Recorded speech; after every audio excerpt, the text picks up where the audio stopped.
آپ حضرات سے گزارش کہ ایک مرتبہ سورہ حمد اور 3 مرتبہ سورہ اخلاق کے بعد فرمان کے سید اشرف عباس ابن سید غلام عباس مرحومہ عذرا عباس بنت سید اصغر عباس جدی کی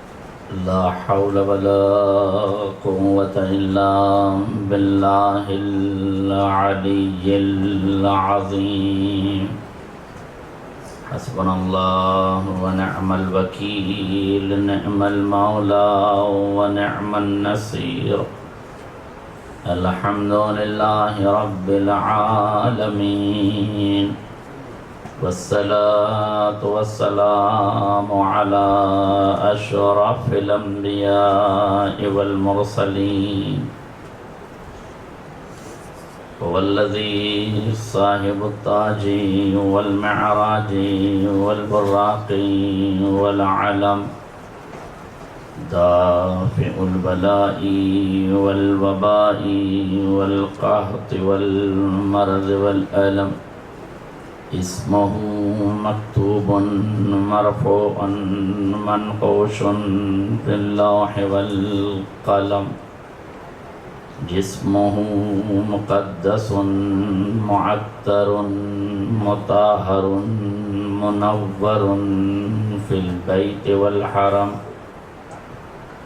وصلى الله على سيد الثقلين ونبي الحرمين وإمام القبلتين محبوب رب المشرقين والمغربين مولى الكونين جد الحسنين أبي القاسم محمد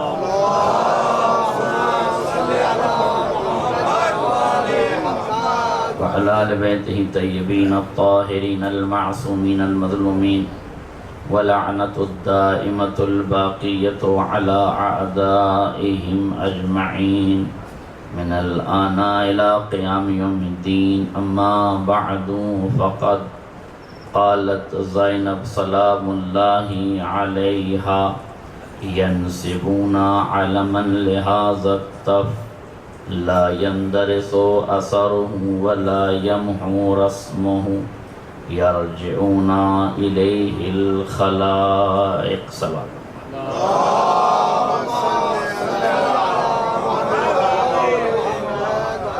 حضرت عقیلہ بنی ہاشم جناب زینب اولیاء مقام سلام اللہ علیہ کا ارشاد وافیہ ارشاد عالیہ امیر لال سید سجاد ینسبونا علمن لحاظ الطب اس چٹیل میدان میں تیرے بابا کے نام کا علم نصب ہوگا جس کے آثار کو دھسایا نہیں جا سکتا جس کے وجود کو عدم کے سناٹوں میں ڈھکیلا نہیں جا سکتا یرجعون الیہ الخلائق کائنات کی پاکیزہ ترین جبینیں اسی دہلیز پر جھکتی ہوئی نظر آئیں گی عظمت عقیلہ بنی ہاشم کیا ہے اور جناب زینب کا سب سے بڑا کارنامہ کیا ہے آج ذرا اس بات کا تاریخ کے پس منظر میں جائزہ لیا جائے قومیں مٹی اور گارے سے نہیں بنتی قومیں ہڈیوں کے ڈھانچے کا نام نہیں ہے گوشت پوست کے چلتے پھرتے پتلوں کا نام قوم نہیں ہوتا قوم افراد کی قلت و کثرت سے نہیں پنپتی ہے قوم بندوں کے کثیر ہونے سے نہیں ناپی جاتی بلکہ کسی بھی قوم کا عروج و زوال نشیب و فراز مرہون منت ہوتا ہے ان کی عقل و دانش مندی کا ان کے فکر و نظر کا ان کے بلند حوصلوں کا ان کی شرافت و شہامت و شجاعت کا ان کی دانش مندی اور ہوش مندی کا کسی بھی قوم کو اگر معیار ملتا ہے تو علم کے ذریعے، حکمت کے ذریعے، ایمان کے ذریعے، شرافت کے ذریعے، شجاعت کے ذریعے، شہامت کے ذریعے، کرم کے ذریعے، حلم کے ذریعے، اپنے انسانیت نواز کیفیتوں کے ذریعے ان قوموں کو عروج ملتا ہے۔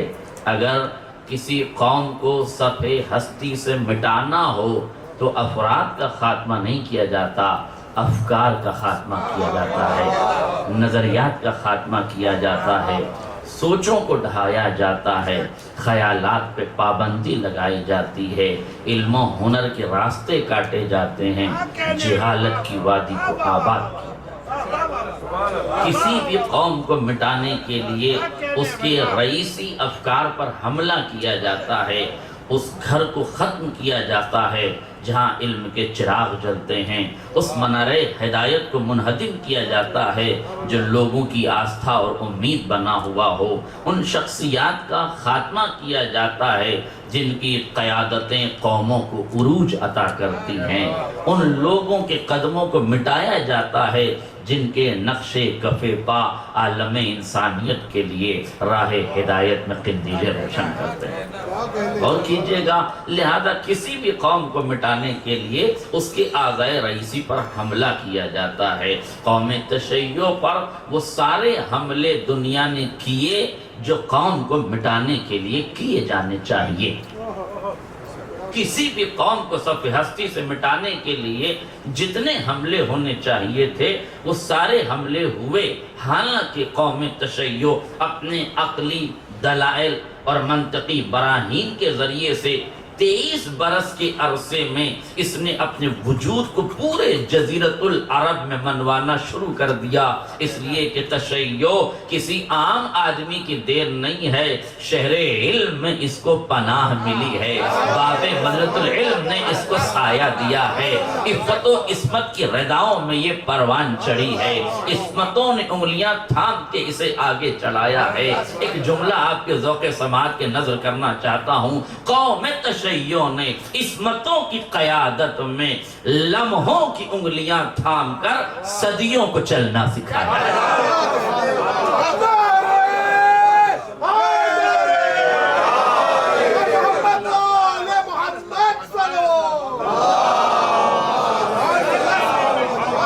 میرا سلام عقیدت ہو آپ کے ذوق سماعت پر، ذرا بہت گنجلک وادی ہے جس سے میں نکلنا چاہتا ہوں، لمحوں کی انگلیاں تھام کر صدیوں کو جینا سکھایا۔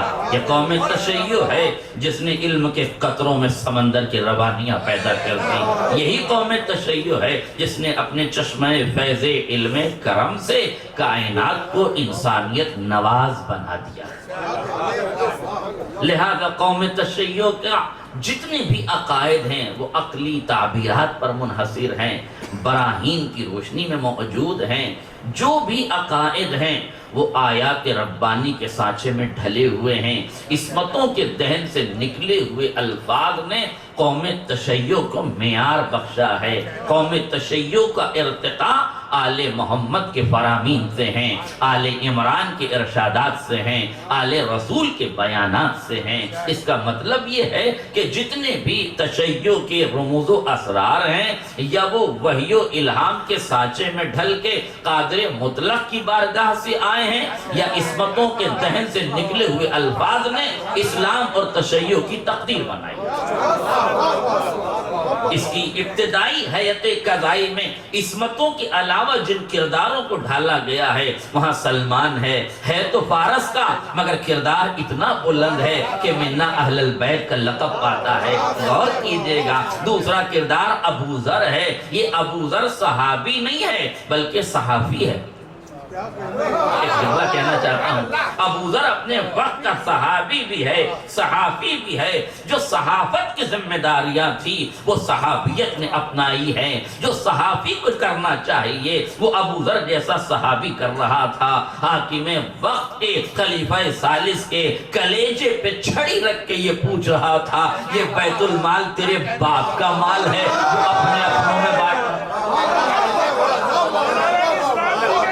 اپنے آپ میں بانٹ۔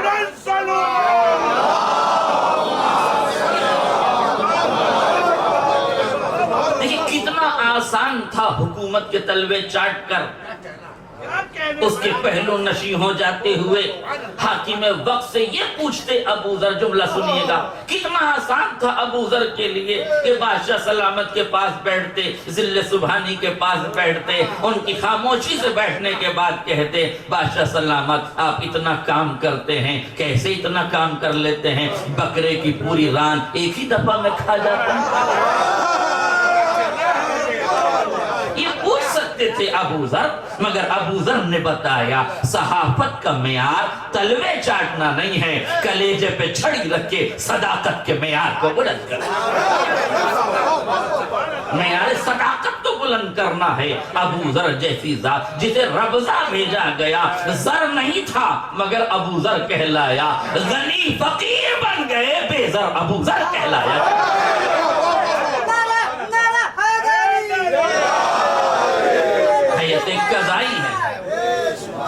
حیت قضائی ہیں، سلمان فارسی ہیں، سلمان فارسی ہیں، ایمان کے 10ویں درجے پر ہیں، ابو ذر غفاری ہیں، مقداد ہیں، اور کرداروں کو جب ڈھالا گیا تو میثم تمار ہیں، سولی پہ چڑھا دیے جاتے ہیں، مگر زبان میں لکنت نہیں ہوتی، اس لیے کہ جب ضمیر زبان کا ساتھ دے تو بیان میں ارتعاش نہیں ہوتا، زبان میں لڑکھڑاہٹ نہیں ہوتی۔ آپ صحافت کی دنیا میں روز خبریں سن رہے ہیں، روز چینلوں کو دیکھ رہے ہیں، جب بھی کوئی چینل پر جب بھی کوئی صحافی غلط بات کرتا ہے تو لب و لہجے میں لڑکھڑاہٹ پیدا ہوتی ہے، اٹک اٹک کے بولنے لگتا ہے۔ اس کا اٹکنا بتا رہا ہے کہ ضمیر زبان کا ساتھ نہیں دے رہا،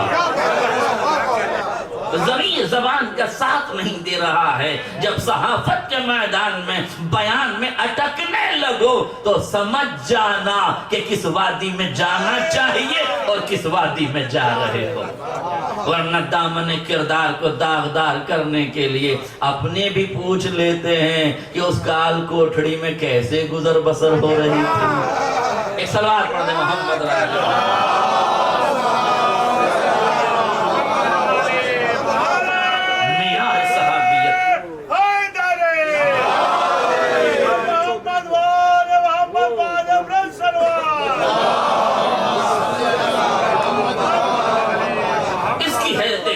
سلمان فارسی کی شکل میں تھا، ابو ذر غفاری کی شکل میں میثم کردار، میثم تمار جیسے کرداروں کو ڈھالا گیا، حجر بن عدی الکندی جیسے کرداروں کو بنایا گیا۔ یہ کردار کس نے تیار کیے تھے؟ یہ 25 سال کی خاموشی نے، ادھر تلوار پہ سیکل ہو رہی تھی، ادھر کردار پر کو بنایا جا رہا تھا۔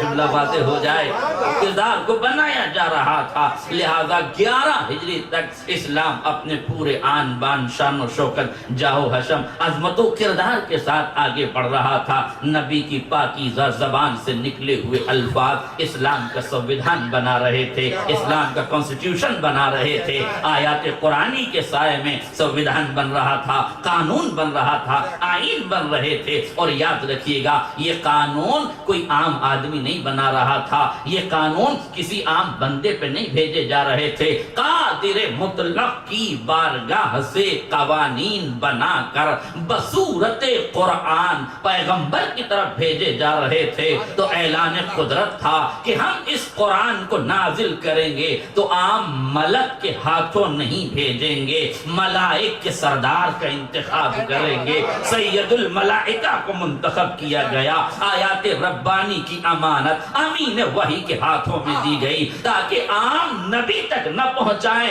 سید الانبیاء تک پہنچائیں۔ عام ملک نہیں لے کے جائے گا، سید الملائکہ لے کے جائیں گے، عام نبی کے پاس لے کے نہیں جائے گا، سید الملائکہ کے پاس جائے گا۔ جب سید الانبیاء نے یہ دیکھ لیا کہ سید الملائکہ لے کر آیا ہے تو نبی نے محسوس کر لیا اب عام وسیع کی ذمہ داری اسلام نہیں ہوگی بلکہ سید الاوصیاء ہے۔ جب اسلام قادر مطلق کی بارگاہ سے سید الملائکہ لے کر آیا، جس تک پہنچایا گیا وہ سید الانبیاء، جس نے پھیلایا وہ سید الاوصیاء۔ اب ذمہ داری تھی کہ جس نے بچایا اسے سید الشہداء کہا جائے۔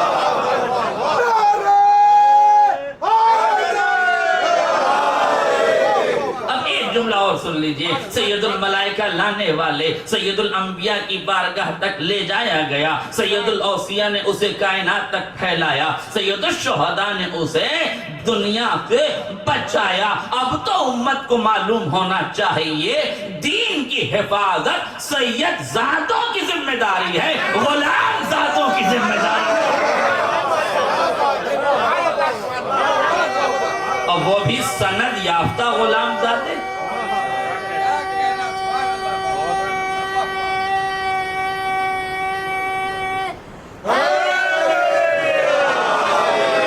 وہ بھی سند یافتہ غلام زادے، کسی عام یونیورسٹی سے سند نہیں ملی تھی، جس کو سارجنک کیا جا سکے، ہے نا، کوئی عام ڈگری نہیں تھی بھائی، عصمت کی بارگاہ سے ڈگری ملی تھی، اور عصمت پر بھی ڈبل عصمت کا پہرا تھا۔ ڈبل انجن کی سرکار آپ نے سنی نا، ڈبل عصمت کا پہرا سن لیجئے، عصمت پر بھی ڈبل عصمت کا پہرا۔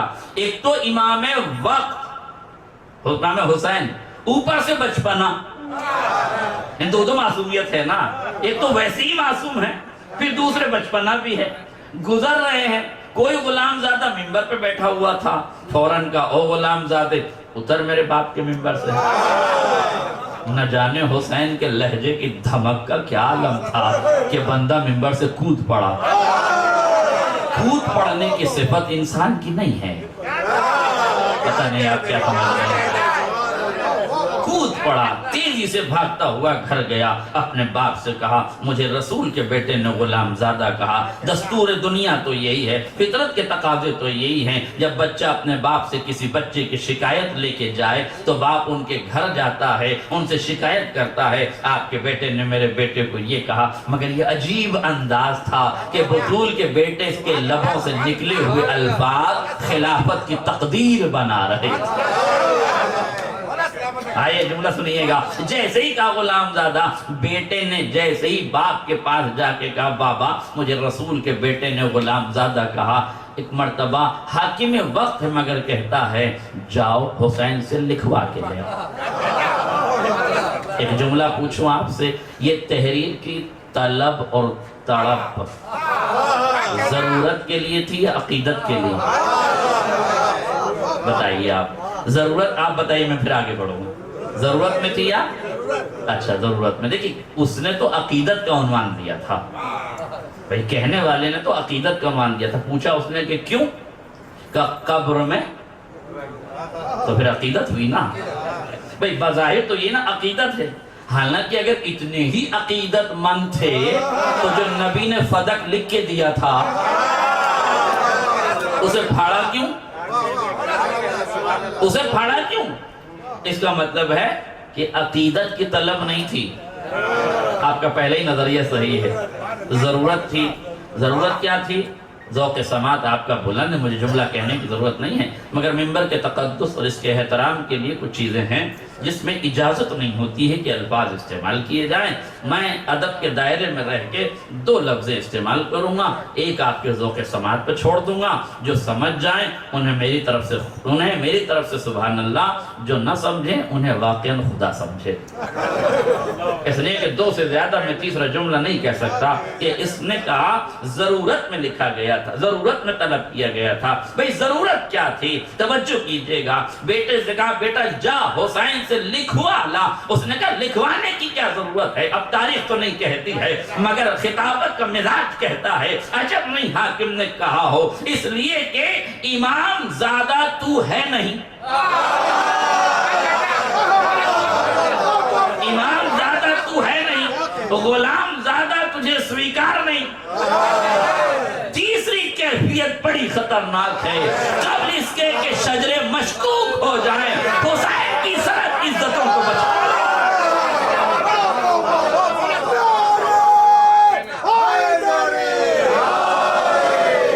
ایک صلوات پڑھنے محمد رسول اللہ۔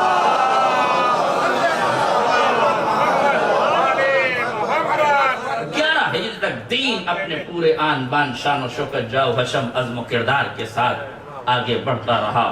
نبی کی پاکیزہ زبان سے نکلے ہوئے الفاظ اسلام کا سنویدھان، قانون، آئین بناتے رہے۔ تقدیر اسلام آگے بڑھتی رہی۔ 11 ہجری تک سب کچھ اچھا تھا، مگر 11 ہجری میں ایک انقلاب آیا۔ بانی اسلام کا دنیا سے جانا تھا کہ امت پیغمبر کو چھوڑ کر سقیفہ کے دربار و بازار میں چلی گئی اور وہاں خلافت کا انتخاب ہونے لگا۔ یہیں سے اسلام 2 حصوں میں تقسیم ہو گیا، ایک محمد کا اسلام جو خانہ نشین ہو گیا، ایک حکومت کا اسلام جو تخت پہ براجمان ہو گیا۔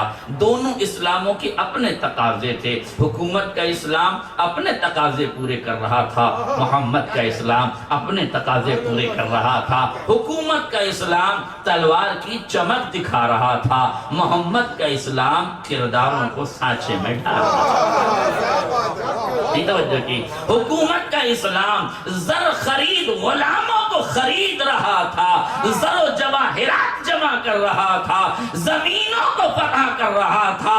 حکومت کا اسلام زمینوں کو فتح کر رہا تھا، محمد کا اسلام ضمیروں کو فتح کر رہا تھا۔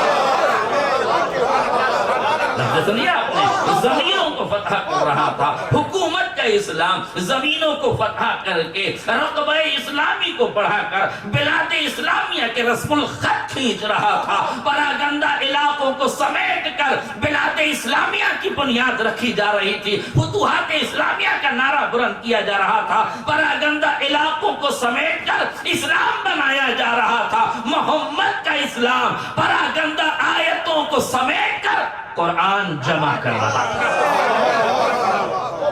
قرآن جمع کر رہا تھا۔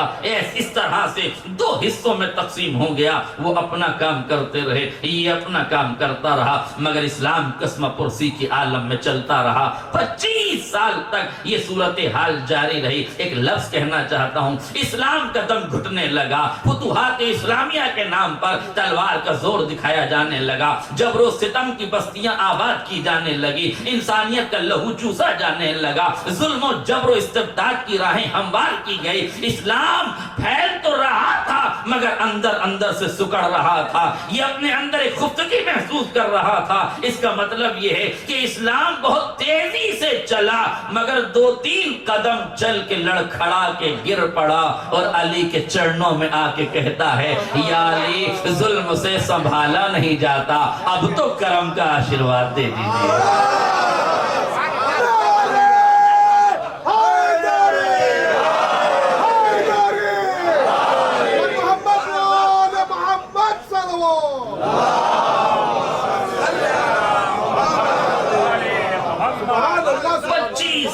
تک، اور میرے عزیزوں یاد رکھیے گا ایک جملہ آپ کے ذوق سماعت کے لیے کہہ رہا ہوں، 25 سال کے بعد حق حقدار تک پہنچ گیا کہ نہیں؟ ہاں توجہ کیجئے گا، حق حقدار تک پہنچا کہ نہیں؟ ہاں، حق اگر حقدار کا ہے تو 25 سال بعد ہی صحیح پہنچ جائے گا۔ تو جب تک حق نہ پہنچے کیا کریں؟ کہ خاموش نہ بیٹھو، کرداروں کو تیار کرتے جملہ واضح ہو جاتا۔ علی نے کائنات کو بتایا، جب دنیا ظلم سے حکومت کر رہی ہو تم خاموش بیٹھ کے عدل کا جائزہ لیتے رہو، جب بد کرداریاں عام ہونے لگیں تم کرداروں کو سانچے میں ڈھالتے رہو۔ اس کا مطلب یہ ہے کہ اگر تمہیں کبھی ظلم کا شکار بنایا جائے تو گھبرانے کی ضرورت نہیں ہے، خاموش رہنا، مگر خاموش بیٹھے نہ رہنا، علی کی طرح ایکٹیویٹی کرتے رہنا، علی کی طرح کرداروں کو ڈھالتے رہنا، علی کی طرح انتظامات کرتے رہنا کہ حکومت مجبور ہو کر تمہارے قدموں پہ آ کے گرے۔ میرے عزیزوں بڑا آسان ہے اپنی ضرورتوں کو، جملہ سنیے، بڑا آسان ہے اپنی ضرورتوں کو حکومت سے پورا کرنا، اور بڑا مشکل ہے حکومتیں ضرورت کا کاسہ لے کے علی کے قدموں میں آ کے تم ایسے نہ رہنا کہ تمہیں حکومت کی ضرورت پڑے، اپنے کردار کو اتنا بلند کر لو کہ حکومتیں تمہارے چرنوں میں آ کے چرن اسپیکٹ کرنے لگے۔ جب تمہیں ضرورت ہوگی تو ضرورت پوری نہیں کی جائے گی، مگر جب انہیں ضرورت ہوگی تو تمہارے کردار سے استفادہ کیا جائے گا، تمہارے وجود سے استفادہ کیا جائے گا۔ لہذا ملک عزیز کی سلامتی کے لیے اپنے بچوں کو علم کے ایسے کردار میں ڈھال دو کہ جب کرپشن عام ہونے لگے تو تمہارے ایمان کی قسمیں کھائی جانے لگے، جب بے ایمانیاں عروج پر ہوں تو تمہارے ایمان کی قسمیں کھائی جانے لگے، جب رشوت کا بازار گرم ہو تو علی والوں کی ایمانداریاں سر چڑھ کے بولنے لگے۔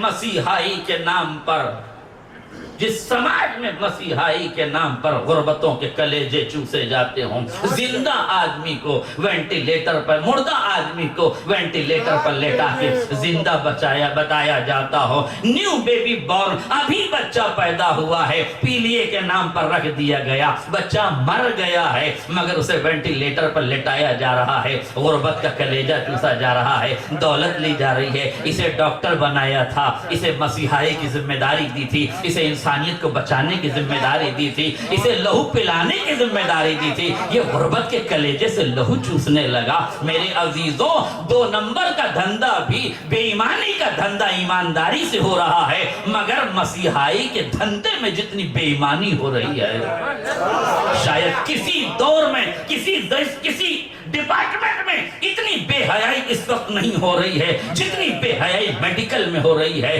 جتنی دھاندلی میڈیکل میں ہو رہی ہے، انسانیت کا کلیجہ چوسا جا رہا ہے۔ اس لیے میری گزارش ہے، شیعہ قوم کے بچوں کو ڈاکٹر بناؤ، اس لیے کہ شیعہ قوم کا بچہ کتنا بھی بگڑ جائے مردوں کی کمائی نہیں کھایا،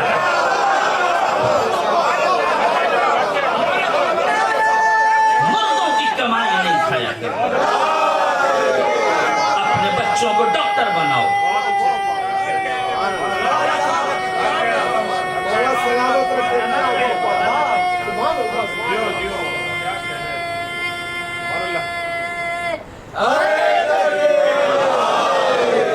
بچوں کو ڈاکٹر بناؤ تاکہ مسیحائی کا پیشہ جو اس ملک عزیز میں رشوت کے نام پر برباد کیا جا رہا ہے، غربت کا کلیجہ چوسا جا رہا ہے، تمہارے ایماندار بچوں کے ذریعے سے ہاسپٹل بننے چاہیے۔ انسانیت کی حفاظت کی ذمہ داری تمہارے کاندھوں پر ہے۔ سماج میں سب چور ہوں تو چوروں کی لائن میں کھڑے ہو جانا کمال نہیں ہے، ایمان کا سنگ میل بنا کر اپنے تشخص کو برقرار رکھنا چاہیے۔ جہاں ایسے پل بنائے جا رہے ہوں جس پر انسانیت چلے تو زمین دوز ہو جائے، نیچے رہنے والے لوگ مار دیے جائیں، انسانیت کا خون بہانے والے پل بنانا کمال نہیں ہے۔ پل پہ انسانیت چلتی رہے اور تمہارا نام روشن رہے۔ بے ایمان بن کے مرے تو نہ دنیا میں عزت پاؤ گے نہ آخرت میں شرف پاؤ گے۔ ایمان کی دولت لے کے مرے تو یہاں بھی کامیاب رہو گے وہاں بھی کامیاب۔ لہذا جس میدان میں تمہیں آنا ہو، جس ڈپارٹمنٹ میں تم قدم رکھو، جس میدان میں تم قدم رکھو، ڈاکٹری کے میدان میں قدم رکھو تو شیعہ ڈاکٹر کے نام پہ عنوان بن جاؤ کہ یہ حسین کا چاہنے والا ہے، بے ایمان نہیں ہوگا۔ وکالت کی دنیا میں قدم رکھو تو ہر مظلوم کو یہ امید کی کرن جاگنے لگے، سارے وکیل بک سکتے ہیں، آل محمد کا وکیل نہیں بک سکتا۔ جب انجینئر اپنے پروجیکٹ کو بیچ رہا ہو اس وقت تمہیں معلوم ہونا چاہیے، شیعہ کو بتاؤ تاکہ شیعت کے دائرے میں رہنے والا آدمی اگر انجینئر بن جائے گا تو انسانیت کا خاتمہ نہیں کرے گا، انسانیت کو بچانے کے لیے جائے گا۔ اگر ایک مسلمان، اگر ایک شیعہ ویگیانک بن جائے گا تو چاند پہ قدم رکھ کے یا حسین کے نعرے بلند کرے گا۔ اس لیے اپنی قوم کو اس معیار پر لے کے جائیے کہ جس میدان میں جائیے سپر ڈگری میں جائیے، جس میں ہونا چاہیے۔ میرے عزیزوں یاد رکھیے گا، اس اسلام اور اس تشیع پر پہلا حملہ غور کیجئے گا، پہلا حملہ 11 ہجری میں ہوا جب خلافت کو